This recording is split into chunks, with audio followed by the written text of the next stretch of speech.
Taragawanua hobbled along a dirt pathway, silently moving under the night sky.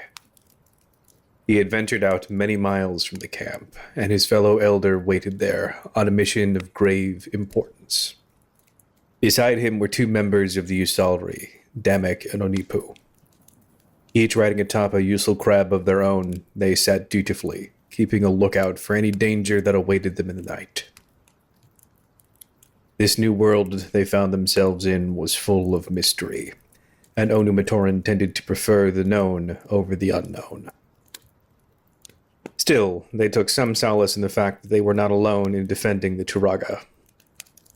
Looking over his shoulder, Onipu watched the three Glatorian following behind them, those who Wenua had selected for this mission. Ackar was a capable warrior, he knew. He had seen him practicing with the Toa and understood his strength. Kiina was an adventurous soul, one who cared for the Matoran and their world a great deal. And Gresh's abilities showed promise, even if he wasn't quite in his prime yet. These three Glatorian were chosen by Matanui himself, he had been told. They were granted elemental powers and had been made into honorary Toa. Although Onipu wasn't quite sure what to make of them yet, he couldn't argue with those facts. That said, these three were like no Toa he had ever seen. Ackar had all the power of Tahu, but the wisdom and tiredness that he had come to expect from Vakama. If Onipu didn't know any better, he would have sworn he was some sort of elderly Toa that had abruptly halted his transformation into a Turaga. Kiina had much more of the energy that one would expect of a Toa, perhaps too much. Where Gali might have advised her brothers to take caution on their journey, Kiina jumped at the chance to go on an adventure, and had been buzzing with excitement ever since. And Gresh, a capable warrior that he was an odd one. He had the level-headedness that Kongu always mastered, but wasn't the aloof, carefree Toa of Air had come to expect. Gresh was still new to his role, and was still quite naive, usually eager to pursue a fight. Onipu tried not to hold any of this against them, and he found himself wondering how he missed out on becoming a Toa. It just seemed that everybody was getting their shot these days. Besides, Anua's comforting silence always gave Onipu the time to speak. With Kiina and Gresh's myriad of questions, he could barely get a word in. "I still don't understand it," Gresh muttered, not for the first time since leaving camp. Onipu sighed. "I've been as thorough as I can. A group of Matoran, led by an Agori, made an expedition to the wreckage of Metronui. It's been several days with no sign of them, so Taragawanua has requested that you three head this mission to find them." "And if this Agori is Barracks, Ranu is never going to let him hear the end of it," Kiina added. "That, and Gresh will owe me 3 widgets. "But I still don't get it," Gresh reiterated. "Why us? We've never even been inside the place before. Shouldn't somebody with, I don't know, a little more experience go in there?" "I think I can guess why," Kiina said. "When we met with Tahu earlier, I got the impression that the Toa are stretched thin right now. Even putting aside finding the great beings, now we've got a murderer on the loose, a fortress that suddenly appeared on the coast, and far too many people left unaccounted for. Even Takanuva's off on another mission, and he just got back." Ackar cleared his throat. "I think what Kiina's trying to say is that we're probably some of the only ones left who can handle something like this." Wenua chuckled breathlessly, but the small sound was enough to demand everyone's attention. "It is true. Toa are in short supply right now. But that's not why I have asked you three to do this." "Then why have you?" asked Kiina. "Distrust runs rampant through our society," Wenua sighed. "Even the deaf could hear the rumors of the dangers of Toa upon the Agori's lips. And the blind could see the fear every Matoran holds for their new home. For all Matanui has done to bring you together, our unity is still very fragile." Maybe this is why destiny has left me with the three of you. Ackar furrowed his brow as he looked away, unsure of what to make of the Turaga's words. But before he could inquire further, they had reached their destination. "We're here," Onipu announced. Turning back, the group beheld it. The massive head of the Great Spirit robot had been visible from the camp, of course, but seeing it up close was something else entirely. It cast a wide shadow over the group, countless miles of metal towering over them. Loose machinery hung out from several tiny fractures, all stemming from the gaping wound in the back of the head. Only days ago, that wound would have been the killing blow for Makuta. Now, the robot corpse lay limp in the desert, a reminder of the battle that had taken place. Up ahead on the path, a small bit of the natural land jutted into a hole in the mechanical skull, creating a small cliff on the inside of the ruins. This, it seems, would be the way into the city. What are we even going to look for? Onipu shrugged. Any signs of the Matoran? I thought that was obvious. My men and I will stay out here, Winua said. When you have found the lost Matoran, bring them to us. If we haven't heard from you by morning, we'll come after you. Gresh scoffed. Come on, there's nothing in there that I can't handle. A small pebble struck the side of his cheek, catching him off guard. Don't underestimate that city, Winua said sternly, levitating 2 clumps of soil in his hand. It holds more danger than you can see on the surface. Yeah, Gresh grumbled. So do I.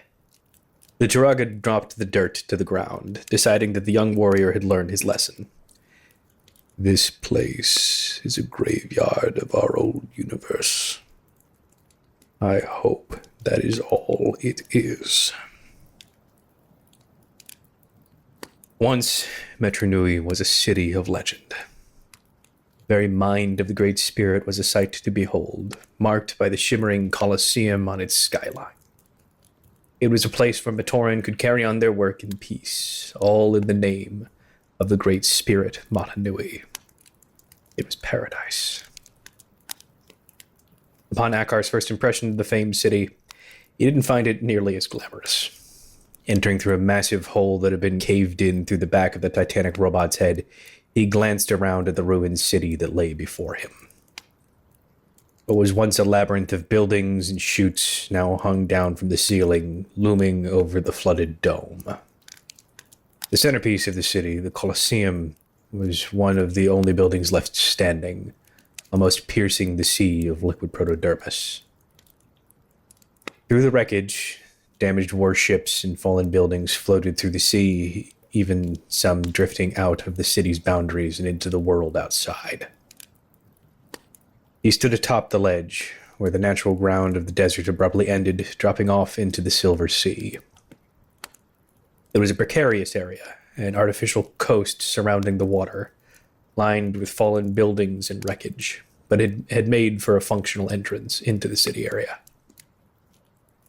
Behind him, he could hear a barely contained squeal slowly getting louder and louder. Turning back, he faced his fellow Glatorian, Kiina, and smiled. "Excited?" he asked playfully.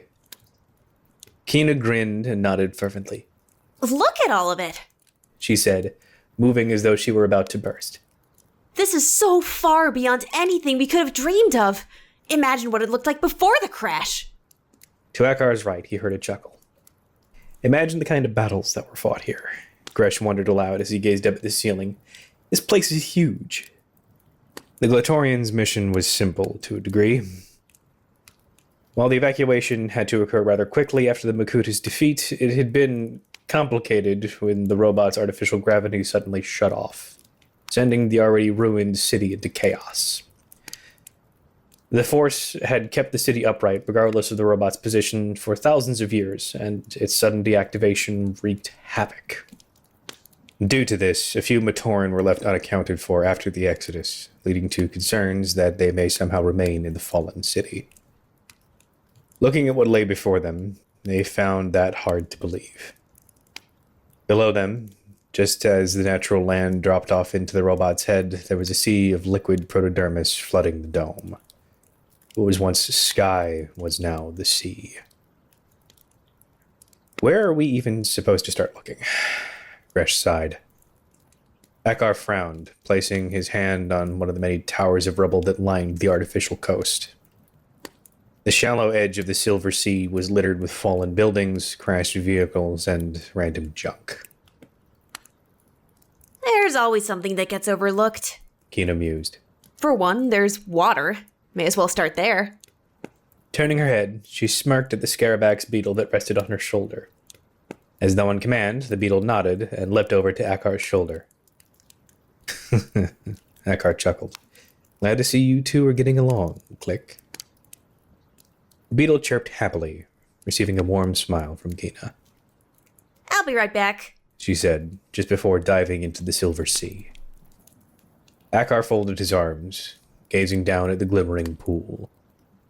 Even now, as he entered the city that the Matoran once called home, he could not understand why Whenua chose him for this mission.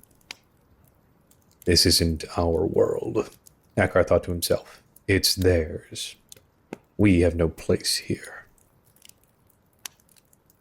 Back outside the mechanical hull, Whenua took a seat atop a rock, resting his head against the metallic wreckage. With a long sigh, he watched the horizon as the sun slowly set.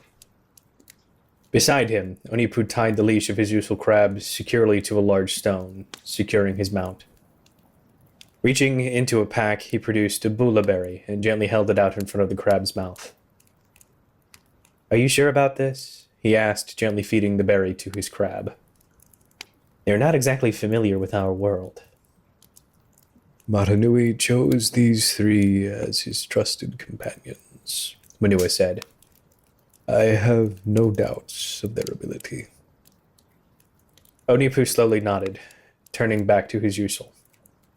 The crab chirped gleefully, lapping up the last of its food. Whenua rose to his feet. I will remain here, he said.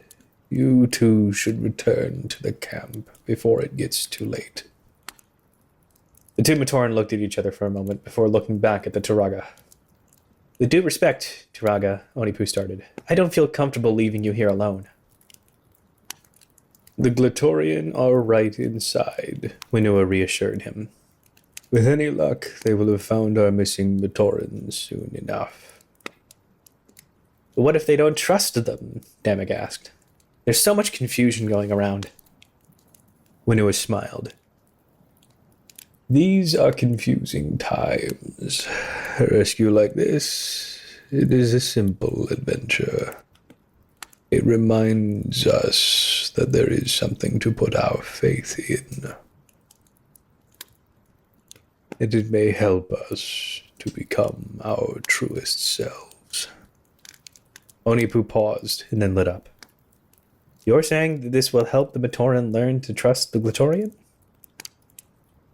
No, Whenua replied. I'm saying that it will help the Glatorian trust themselves.